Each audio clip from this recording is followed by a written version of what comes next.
পল্টু অহনাকে চরিত্রহীন বললে অহনা পল্টুর জামার কলার ধরে। আর এটা দেখে অর্জুন রেগে গিয়ে অর্জুন সজোরে অহনাকে এক থাপ্পড় মারে।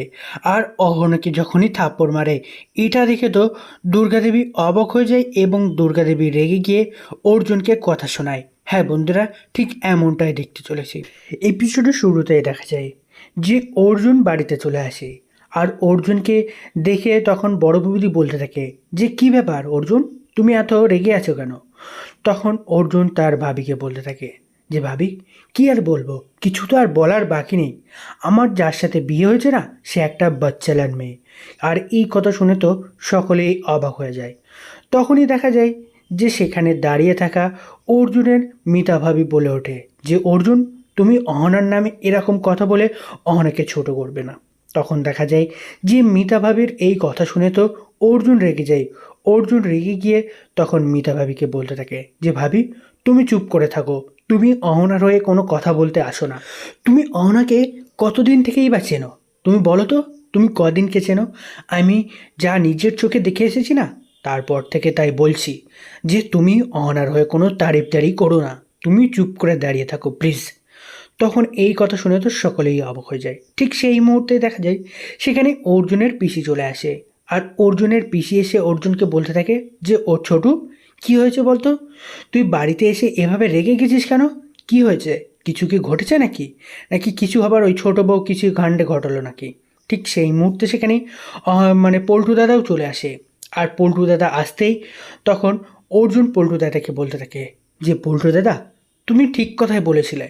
আমি তোমার কথা প্রথমে বিশ্বাস করিনি। আমি তো আজকে নিজের চোখে দেখলাম যে ও তার বসের গাড়িতে করে বাড়িতে আসছিল। আর আমি তাদেরকে আজকে হাতে নাতে ধরেছি। আর এরপর দেখা যায় যে পল্টু অর্জুনকে সান্ত্বনা দিতে থাকে।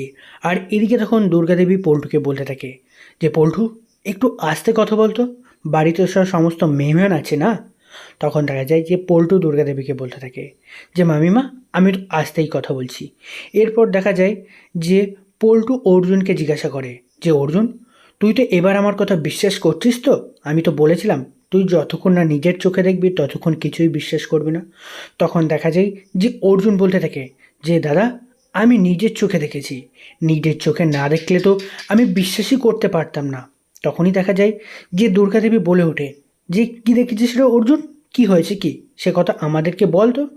তখনই দেখা যায় যে অর্জুন বলতে থাকে যে মা, আমি যেটা নিজের চোখে দেখেছি না, সেটা দেখে তো একটা কথা আমি বুঝতে পেরে গেছি যে আমি আর অহনার সাথে সম্পর্ক রাখতে চাই না। আর এই কথা শুনে তো সকলেই অবাক হয়ে যায়। আর এদিকে তখন দেখা যায় পিসিমণি পল্টুর কাছে এগিয়ে আসে এবং পল্টুকে বলতে থাকে যে এই করমজলি এখনো এখানেই আছে।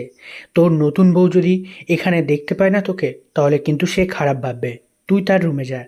এরপর দেখা যায় যে পল্টু অর্জুনকে বলতে থাকে যে অর্জুন যায়, এটা থেকে একটা কথা কিন্তু পরিষ্কার হয়ে গেল যে তুই এর আগে যে কাজটা করেছিলিস সেই কাজটাই কিন্তু ভালো হয়েছিল, যে তাকে তুই ডিভোর্স দিয়ে দিয়েছিলিস।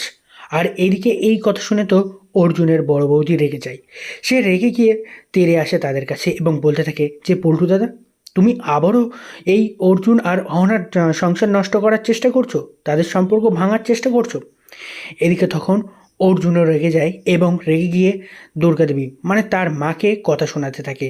আর ঠিক সেই মুহূর্তে দেখা যায় যে অহনা অফিস থেকে বাড়ি এসেছে।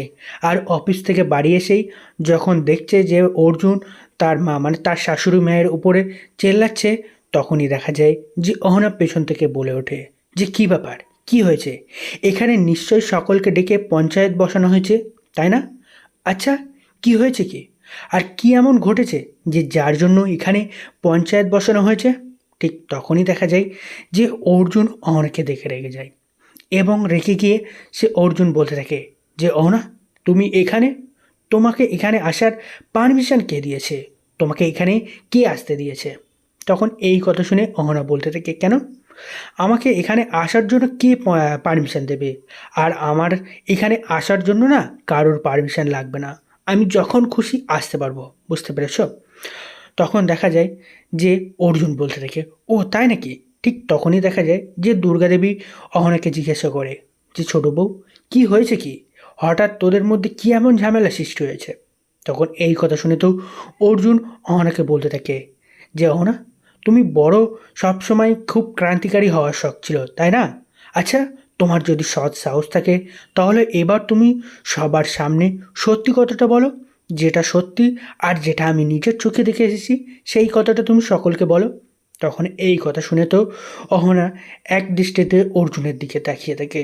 তখন অর্জুন বলতে থাকে যে কি হলো অহনা, বলো, বলো সত্যিটা যেটা আমি দেখে এসেছি।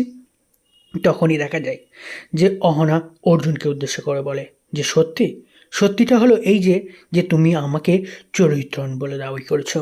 আমার ওয়ার্ক প্লেসে গিয়ে আমার নামে তুমি আমার রেপুটেশন ডাউন করেছো। শুধুমাত্র আমার নয়, আমার সাথে আমার বস গাঙ্গুলি স্যার তার রেপুটেশনও নষ্ট করেছো। আর এর জন্য কিন্তু আমি তোমাকে কখনোই ক্ষমা করব না। আর অর্জুন, তোমাকে আমি একটা কথা বলে দিচ্ছি, আমি এই বাড়িতে এসেছিলাম শুধুমাত্র মায়ের কথা ভেবে, মায়ের জন্য। আর একবার যদি আমি এই বাড়ি ছেড়ে চলে যাই না, তাহলে কিন্তু আমি আর কখনোই বা কারোর কথা শুনে এই বাড়িতে ফিরে আসবো না। আর এদিকে তখন দেখা যায় যে পিসিমণি বলতে থাকে যে কুকুরের সামনে না রুটি ফেললে কুকুর এমনিতেই এগিয়ে আসে। আর এই কথা শুনে তো অহনা রেগে যায়। অহনা রেগে গিয়ে পিসিমণিকে বলতে থাকে যে পিসিমণি, তাহলে তোমার স্বামী তোমার সামনে কেন রুটি ফেলেনি? আমি তো বুঝতে পারছি না।